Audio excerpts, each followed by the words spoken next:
Vós que viveis tranquilos nas vossas casas aquecidas, vós que encontrais regressando à noite comida quente e rostos amigos, considerai se isto é um homem.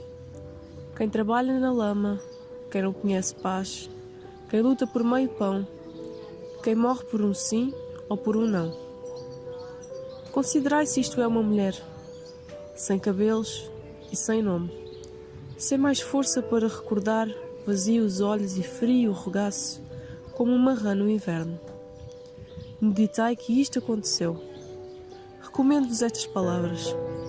Esculpi-as no vosso coração, estando em casa, andando pela rua, ao deitar-vos e ao levantar-vos.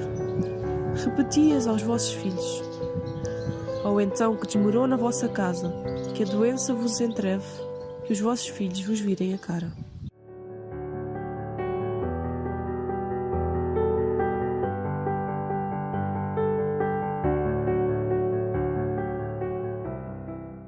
No livro Se Isto é um Homem, de Primo Levi, o autor conta-nos na primeira pessoa o relato do período que passou no campo de concentração alemão Auschwitz, depois de ter sido capturado no final de 1943. Sobre esta narrativa, as opiniões eram na sua maioria contraditórias. Por um lado, era um excelente livro, mas ao mesmo tempo forte e bastante deprimente. É também nestes adjetivos que baseio a minha opinião sobre a obra, após a realização da sua leitura. A maior parte das pessoas já teve conhecimento de algum testemunho sobre as crueldades cometidas durante a Segunda Guerra Mundial e dos terrores incomparáveis que se cometeram nos torpes campos de concentração nazis, seja através de documentários, filmes ou livros, materiais que continuam a existir para não nos deixar esquecer o que aconteceu.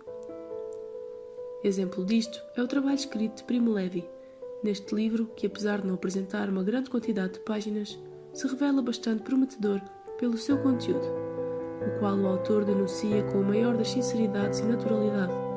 Este é um aspecto que considerei de grande valor, visto que Levi não esconde nada ao leitor.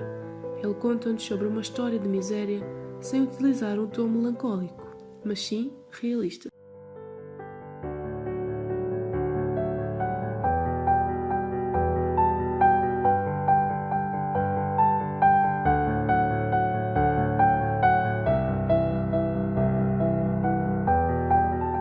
Aproveito então para partilhar convosco uma pintura que me sensibilizou bastante.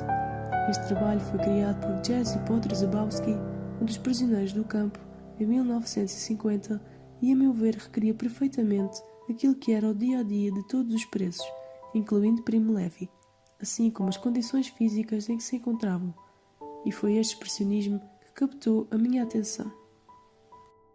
Voltando agora novamente à obra, o relato profundamente sentido do escritor foi um aspecto que me cativou imenso, assim como o seu olhar objetivo sobre todos os acontecimentos daquele período, levando-me a considerar o lager como um modo de vida, devido às inúmeras caracterizações sobre o que as pessoas faziam lá para sobreviver, sobre como os campos eram geridos e os diferentes tipos de prisioneiros que lá se encontravam.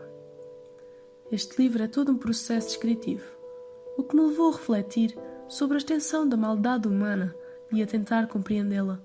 Contudo, apesar das emoções que me proporcionou, considero impossível conseguir, eu e todo o mundo, algum dia entender a desumanidade a que tantos milhares de pessoas foram sujeitas, sem termos passado por isso.